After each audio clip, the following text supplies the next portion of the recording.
just across the river on the Aiken-Augusta Highway.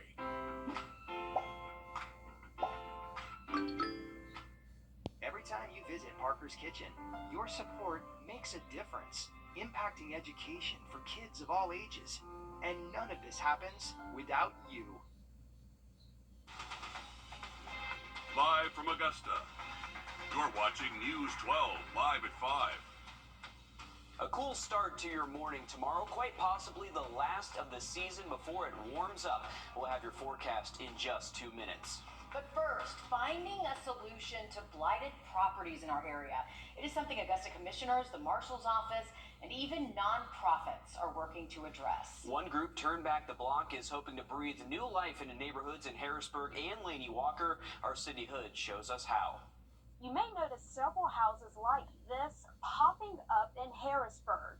Currently, Turn Back the Block says they have 24 vacant lots they need to be filled, and they need your help to achieve that. Altogether, they've renovated 8 homes and built 9 new homes. Inside these homes are people who beat the cycle of generational renting, or they are the first in their family to own a home. The goal is to provide them stability through home ownership, all while bringing new energy to this historic neighborhood. I remember this neighborhood when it was vibrant and full of families and children running in the streets, and I see that coming back. It's about being present in this neighborhood and doing things, being out here on Saturday morning, weeding ourselves, landscaping, taking pride and care in this neighborhood. Turn Back the Block says they can't do any of this alone and they need your help. Find out how you can play a role in bringing new life to this neighborhood, all new on News 12 at 6 o'clock.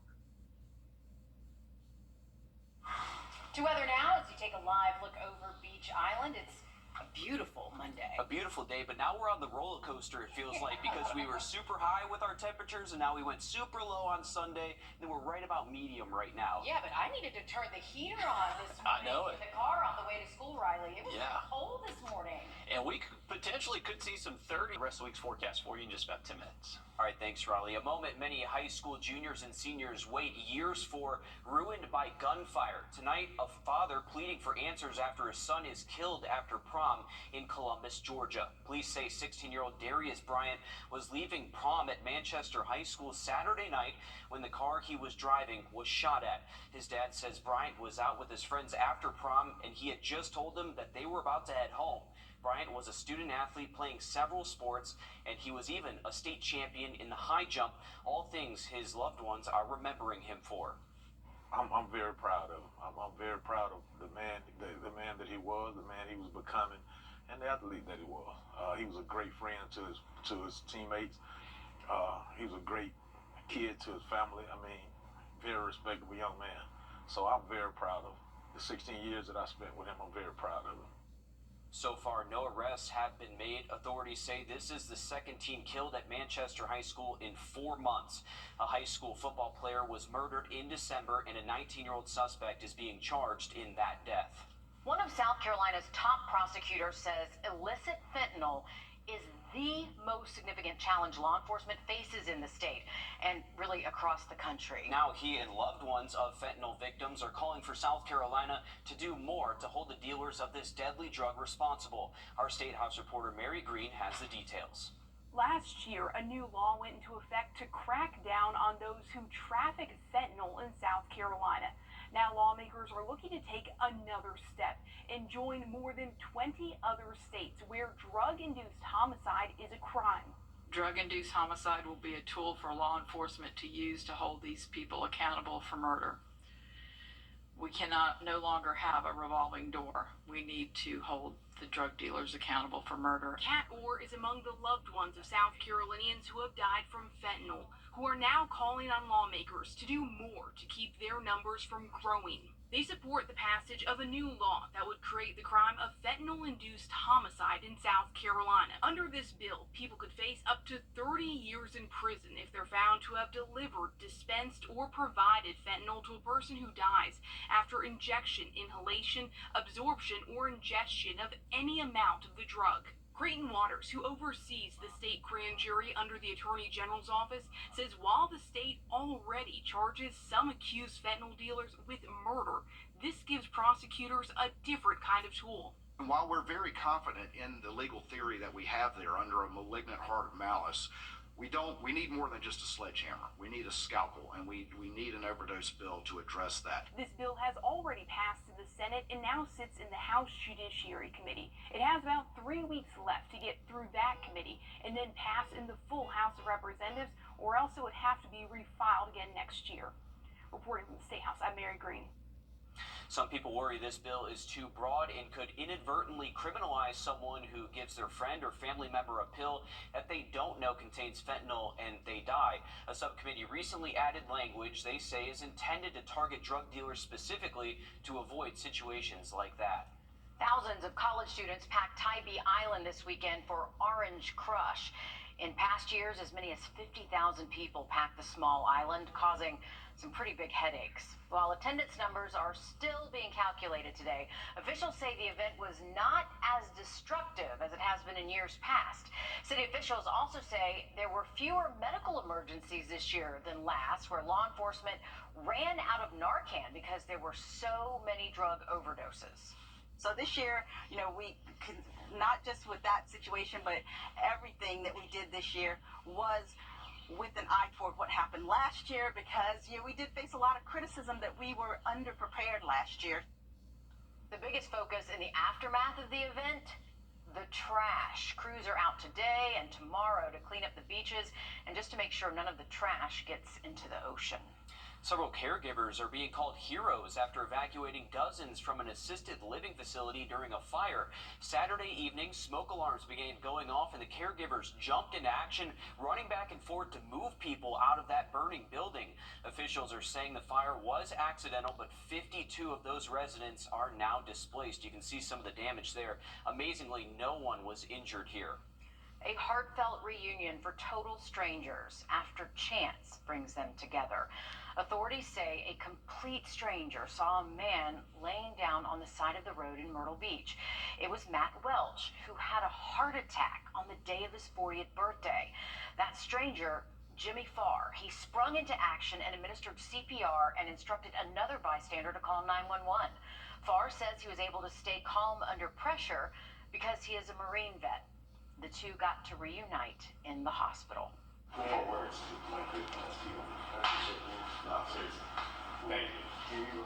It's my duty. If somebody needs help, it's like I'll stop and help you. Family says Welch actually died 3 times before doctors could revive him.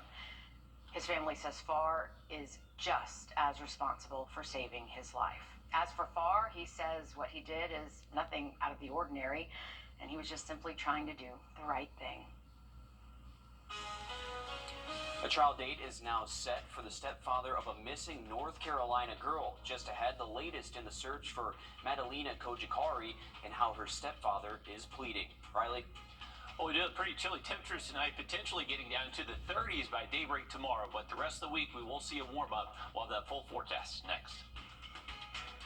Time and Temp, brought to you by your First Alert weather team. This is not you. Rain out there. We should stay mostly dry even through the weekend, and temperatures will start warming up over the next couple of days. All right, thank you, Riley. For the first time in 8 months, the stepfather of a missing North Carolina girl appears in court. Christopher Palmer and his wife Diana Kojikari are charged with failing to report that their young daughter was missing in 2022. Jason Puckett has the latest as the search for Madalena Kojikari continues. 8 months ago, August 2023, Christopher Palmer walked out of the Mecklenburg County Detention Center headed back to his house. Friday, he was in the Mecklenburg County Courthouse where he pleaded not guilty to the charge of failure to report disappearance of a child to law enforcement.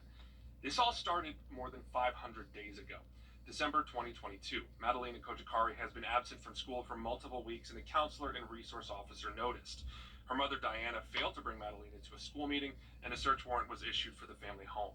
Investigators found some of Madalena's personal items, including her backpack, were missing. More importantly, Madalena herself couldn't be found.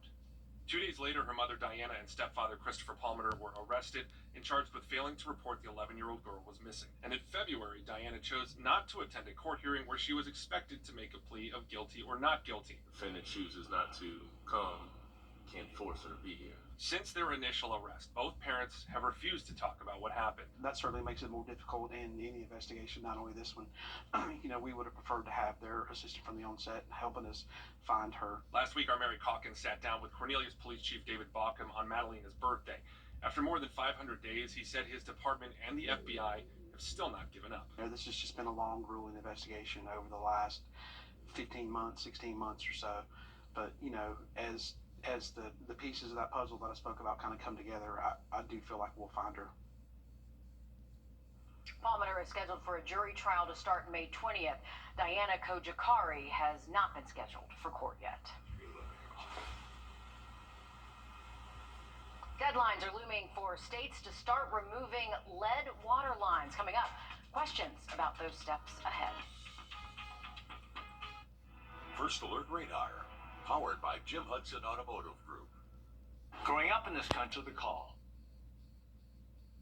Removing lead pipes, it is one of the biggest priorities on the Biden administration's agenda. The proposed deadline, 10 years to get rid of every lead pipeline in America. Our national investigative team has discovered there's skepticism that deadline can be reached and evidence the goal might already be off track. National investigative reporter Carice Jackman digs into the government's plan to get the lead out. 10 years ago, Flint, Michigan became the national epicenter of water contamination in America. But that town isn't alone. In millions of homes, drinking water is pulled into faucets, showers, and bathtubs laced with lead. Lead isn't this harmless thing. It is a very potent neurotoxin. It does permanent damage. We can pass it down through generations. Victim of greed, corruption, and the mistakes and the blatant stupidity of our government. This is absolutely ridiculous. Melissa Mays knows all too well what happens when clean water isn't taken seriously. Is the crisis over? No. We had to sue to get the service lines replaced, and that's not even finished. That lawsuit filed by Mays and others claimed the city of Flint violated the Safe Drinking Water Act. The city settled and agreed to replace all the lead lines by 2020. But that didn't happen.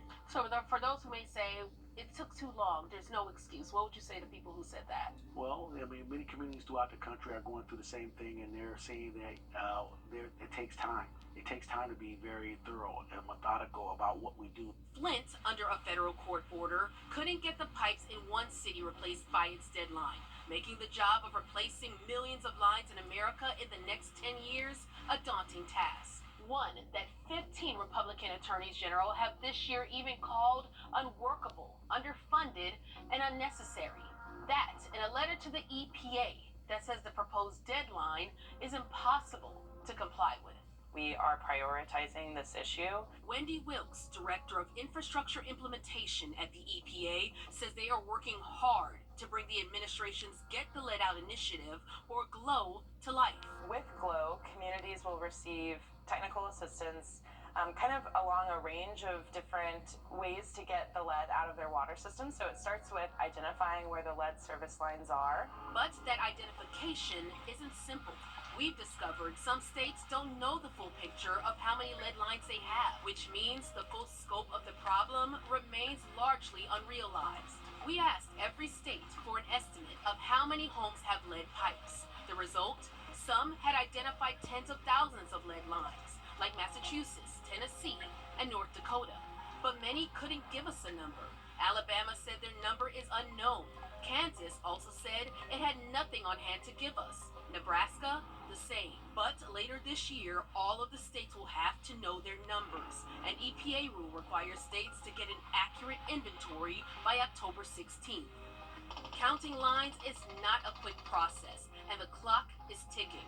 One survey found it takes 2 or 3 full-time people working 6 days a week, a total of 2 months, to do an inventory of a medium-sized city. So can we realistically get this done in 10 years? I think it's possible. We have really good examples across the country of communities who are well on their way to reaching that 10-year mark, some perhaps even faster. For Mays, she's tired of the excuses and doesn't want to hear states say it can't be done. Get the lead out. Lead pipes are bad. Get it out and stop giving it to the people that you're supposed to be protecting. Carice Jackman on your side. The EPA tells our national investigative team $15 billion is the largest investment it has specifically for lead, but also knows that that is not enough. The agency says the Get the Lead Out initiative is only the first step. The EPA says also if you're a homeowner and you are concerned about potentially having a lead pipe serving your home, you need to contact your water system. Well, it has been a relatively cool start to the work week. Temps have been in the 50s and 60s all day long. Colder start to our Tuesday, but luckily a little bit warmer afternoon. Have another quick look at that 7-day forecast just after the break. Attention homeowner. Cheap and sell it cheap. Trust Chief Meteorologist Riley Hale for your first alert. When you visit or work with Parker's Kitchen, your support makes a difference. You've helped us rank as best workplace in America. None of this happens without you. Thank you. You're watching News 12 live at 5. Continues. An argument turning into a shooting that hurt one and endangered several others on Peach Orchard Road yesterday. But then a man in the running to be Richmond County's next sheriff jumps into action. Our Craig Allison is live for us in the newsroom. And Craig, walk us through what happened with this. Well, around this time yesterday, on a bright sunny day like today, an argument that started inside the Circle K between a woman who came in and a man already inside moved to the parking lot. Less than 10 minutes later, witnesses say someone with her pulled a gun and started shooting. Man inside the store, identified as Kyler in the incident report, tried to continue arguing with the woman in her car. She was joined by 2 other guys who began shooting at Kyler. While Kyler drove to the hospital, and Bo Johnson moved to break it up. We caught up with the Richmond County Sheriff's Office candidate on jumping into action the way he did.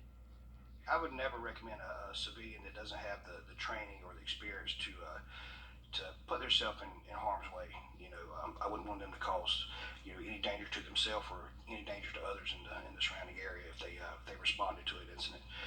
I understand that you do what you think is right at the time, but still, nevertheless, you just want to make sure you're right when you do that. So there's a lot of factors that come into play to make sure you're covered when you do that.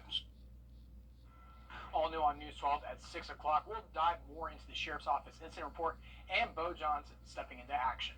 And just incredible for him to step into action. Thankfully, no one else outside of this was injured. A very busy gas station over there at that Circle K. Right, and it is important to mention he's talking about a normal civilian. I mean, he is post-certified. He does have extensive law enforcement experience. So it wasn't like a normal civilian stepping in to help in a situation like that. And either way, stepping in to help and then pursue that vehicle, track it down for deputies to get there and handle the situation. It's just good work by him as well. Thanks, Craig, for keeping us updated with that crazy story there. Yeah, crazy stuff. Switching gears now to weather as we take a look. All right, thanks, Riley. A 24-year-old is dead after a shooting on Williamsburg Drive last night. The Richmond County coroner says the victim is Gregory Campbell. He was shot at least one time and later died at the hospital. We're working to learn more about what led up to the shooting, including any suspects. A Grovetown middle school student is now facing a criminal charge for allegedly making a threat against students. In a letter sent home to parents, the school says a teacher saw a suspicious drawing with 6 student names. It was discovered in class and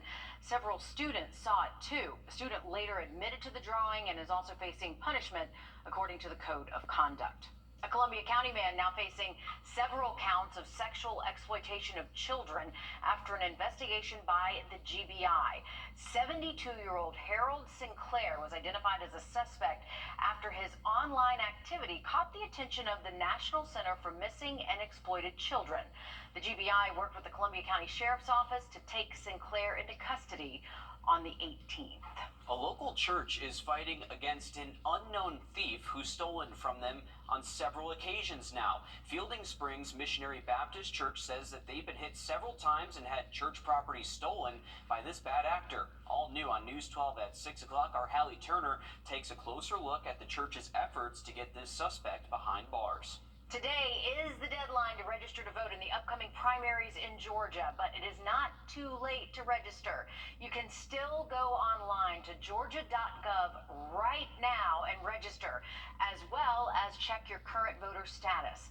There are several big decisions coming up in less than a month now. That includes elections for the sheriff, including the county sheriff in Burke, Richmond, Emmanuel, and Columbia counties. There's also the vote for U.S. House representatives in districts 10 and 12, and elections for district attorneys. Augusta's Tech's Automotive Institute getting a $500,000 boost. Today, the college highlighted a donation by Master Automotive for the institute. When it opens in the fall of 2025, it will be more than 6 times larger than the college's current facility. The school also has plans to expand programs and industry classes to its Associate of Applied Sciences degrees in the School of Business. The institute will also provide non-credit training and upskilling through the college's Division of Economic Development. More than 1 million people in Georgia have no health insurance, according to the U.S. Census. Now the state's health care program is under attack after a lack of enrollment. Our Georgia State House reporter Abby Kasoris shares how one group says they are fed up and they're going to do something about it. It's called the Sick and Tired Bus because advocates from the American Cancer Society, Cancer Action Network, and national voting rights organization Black Voters Matter say they're sick and tired of Republican states refusing to expand Medicaid under the Affordable Care Act. The bus traveling across the Southeast to 10 states without Medicaid expansion. They're holding rallies listening to stories from people like Pamela Williams, a grassroots advocate from Worth County, Georgia. It affects the people that are on the bottom, from the bottom to the middle. She is one of more than 1.2 million Georgians without insurance. She was diagnosed with lupus. She lost her job and her benefits, including her health insurance. I couldn't pay for my medicine. My medicine, one shot cost me $1,400. $800 for my pills, $650 for another. She's still paying off medical bills. If you don't have family and friends and doctors that are very familiar with you, you'll lose everything. Healthcare equity studies show the difference between the cost and accessibility of insurance here in Georgia. The Georgia Budget and Policy Institute found that 13% of Georgians don't have insurance. That number doubles for Black Georgians and Georgians living in rural counties. Last week, Governor Brian Kemp signed several healthcare bills increasing funding to facilities and creating a commission to study how healthcare is impacting uninsured Georgians. These projects will help meet one of the greatest needs facing our state, and that is our healthcare industry.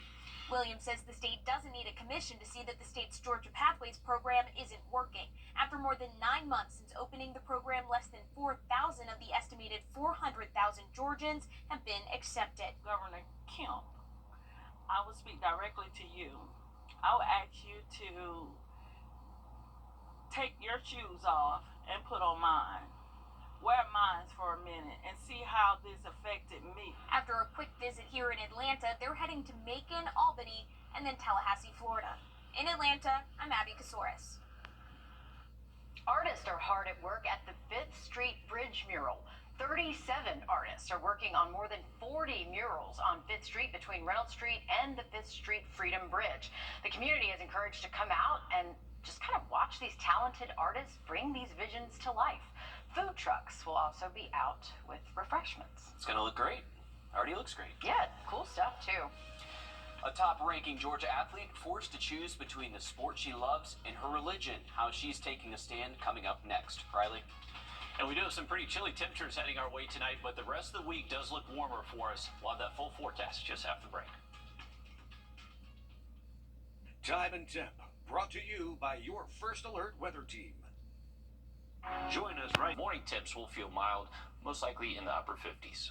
All right, thanks, Riley. The wrestling U.S. Olympic trials are underway in Pennsylvania, but there's one notable athlete not in attendance. Despite qualifying, one Georgia athlete is not there because of her religion. As Patrick Quinn explained, she was given an ultimatum: her religion or the Olympics. A look inside the wrestling U.S. Olympic team trials in Pennsylvania for the Paris Olympic Games. Jamila McBride is not there. They said if I showed up at weigh-ins in a singlet, I would be allowed to compete, but that's not an option. Jamila is a devout Muslim. Adhering to her faith, she wears a hijab and stays covered while wrestling. Wrestling doesn't change by me wearing it. You can still throw me on my head. You can still pin me. Or you can try. McBride just won the NAIA National Championship in the 143-pound weight class, where she did not give up a single point. She's powerful, she's patient, and once she puts her foot on the gas, nobody can stop her. While opponents may struggle, World Wrestling officials can stop her. USA Wrestling told me because Jamila's uniform does not follow the world guidelines, she cannot compete in the U.S. Olympic team trials, even though her national title earned her that right. Jamila said United World Wrestling said her uniform gives her an unfair advantage and poses a safety risk. I took those concerns to one of her teammates who has wrestled against her. Not once was her hijab or her uniform or the loosely fitting pants ever affecting the match. The uniform isn't what helps them win. Their skills and their tenacity and their work is what makes them champions. There's now an online petition to let Jamila wrestle internationally. She told me her fight isn't just about her, but for her two younger sisters, also women's wrestlers, and for the women behind her. She hopes one day her struggle brings more women of all beliefs and backgrounds to the mat. So I think everyone should have the freedom to practice their religion, practice their beliefs, and have the freedom to participate in sports and what they love to do. In a statement Friday, USA Wrestling says it is proud of Jamila's achievements and qualifying for the Olympic trials. However, it says she must follow United World Wrestling rules. I'll bet you've got some old phones, maybe an iPad lying around the house gathering dust. Well, go get them. I'm Jamie Tucker, coming up with a few ideas to put these things to work. First Alert Radar, powered by Jim Hudson Automotive Group.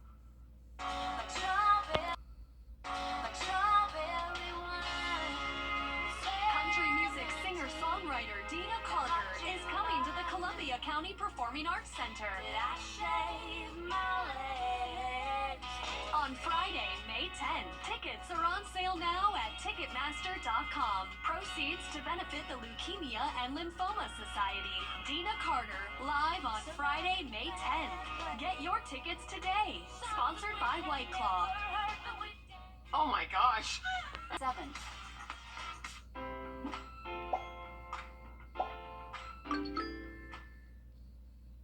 On this Earth Day, there is an increased focus on electronic waste. Each year, millions of smartphones and other tech are just thrown out. Our consumer tech reporter Jamie Tucker shows us how you can give your tech another life instead of throwing it away. What the Tech, sponsored by Augusta Preparatory Day School. You paid hundreds of dollars for these devices just a few years ago. They're worthless now. You can't sell them or trade them in. But remember, these are basically computers, and if they still turn on, you can get a lot of use out of them. If you have a Roku or Fire TV stick, an old phone or tablet make good remote controls. If the phone still connects to Wi-Fi, just download the app and connect it to your streaming device. Turn an old iPad into a digital picture frame. You can do this with a phone too, but the larger screen on an iPad is perfect for displaying photos and videos. You can add photos from any phone to a shared album, and then on the iPad set it to slideshow. You can also use an old phone or tablet as an ebook reader with the Kindle app. This old broken phone isn't good for much, but it does make a good music player. If you love listening to music at the gym but hate getting interrupted by calls and texts, just load music on an old phone instead. Even though I can't remember the passcode for this 8-year-old phone, it can be used as an emergency house phone, even if it doesn't connect to the internet. A great idea, especially if you have young children in the house who don't have cell phones. If the phone can connect to Wi-Fi, download the app Alfred and use the phone as a security or nanny cam. Just plug it in, aim it at a door, and when you're away from home, the Alfred app will send a text and live video if it detects movement. If you have several old phones, you can virtually have an entire house covered by free security cameras. Biggest challenge you may have is remembering the password. You have changed your password in the last 10 years, right? That's What the Tech. I'm Jamie Tucker. You can also pass the phone down to a child or give it to another family member who needs a cell phone for emergencies. Yesterday's rain forced play to end early at the RBC Heritage in Hilton Head. Play resumed for 9 golfers, including leader Scotty Scheffler. Earlier this morning, Alyssa Lyons has the latest from Harbortown. Alyssa. Yeah, I don't know who has it better than Scotty Scheffler's closet by now. 2 jackets, 2 weeks. World number 1 just gave us another reason why he's staying at the top of the list. Scheffler led by 5 strokes with 3 holes left to play this morning. He ended it with a final round of 3 under 68, good enough to slip on the tartan jacket. He's now played 40 consecutive rounds at par or better, closing in on Tiger Woods' record 52. He's now the 3rd golfer to win here in Augusta, then the week after at the Heritage. Last year was Bernard Longer in 1985. You know, I think it would maybe take a little bit away from the win. What if I, like, for instance, if I came in to yesterday with the lead and I wasn't able to win, you know, when you get home, people will be saying like, "Hey, congrats, man," and then, you know, "Sorry about last week," and you know, that would be pretty annoying. This really, for lack of a better, you know, there's really no better way to say it other than that would be annoying. And so it was nice to come in here and put myself in a position to win and to be able to finish off the golf tournament. His name also stands alongside Tiger Woods as the first to win 4 out of 5 starts. All right, thanks for that, Alyssa. Scotty's definitely been on a hot streak. Our temperatures have not, though. We've actually been keeping it below average the last couple of afternoons with high temps more than 10 degrees below average both yesterday and today. Another quick look at that 7-day forecast just after break. It's time for your close-up. Call nice now. In celebration of Earth Day, 2 rehabilitated green sea turtles were released back into their homes in the Florida Keys. Both were rescued last fall after they were found to have tumors and other injuries. Now the turtles named Sherry and Pretty Girl are back in good health and where they belong. They were rescued by the Florida Keys-based group, the Turtle Hospital. I love how many people come out to support them as they're released back into the ocean there. Great moment there. We'll take a look at this intense video coming out of York County, South Carolina from Saturday, showing large hailstorms rolling through Rock Hill. Today, the National Weather Service says this is not because of a tornado, but a strong thunderstorm with winds up to 90 miles per hour. Okay, well, that's pretty bad, though. Officials say more than 200 homes were damaged. Thousands lost power. Roofs and sidings of homes were torn off or peppered with holes from the hail, as well as shattered windows and damaged vehicles. However, no injuries were reported. Thankfully we didn't have any of that weather this weekend. Just a little bit of rain on Sunday, Riley.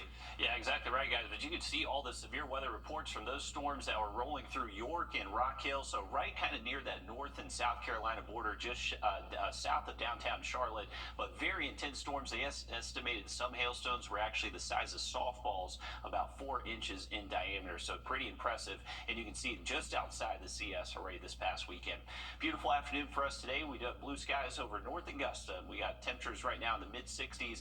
Good steady north wind just helping draw in that cool, dry air for us. And we are going to see a relatively cool evening on tap. Our temps will stay in the 60s at least through 8 p.m. And then as we get into later tonight, it'll be a quick drop into the 50s. Tomorrow morning is going to be pretty chilly out there. For the first part of the day, we'll see 30s and 40s up until around 8, 9 a.m. And then as we get towards tomorrow afternoon, expecting those highs at least in the 70s. So thankfully a little bit warmer than the past couple of afternoons for us. Low temperatures for the rest of the week. We will see a chilly start tomorrow morning, but getting back more seasonal feeling as we wake up early Wednesday, Thursday, and all the way through the weekend. And really not much rain to mention in the 7-day forecast. Sunny skies for tomorrow, and then heading into Wednesday, maybe an isolated shower is possible late into the day, but minimal, not really enough to put it on the 7-day forecast for you. So mostly dry as we head into the weekend. Those temperatures do look warmer Saturday and Sunday. All right, thanks, Riley. Stick with us. We have more news, weather, and sports coming up after a short break on News 12 at 6 o'clock.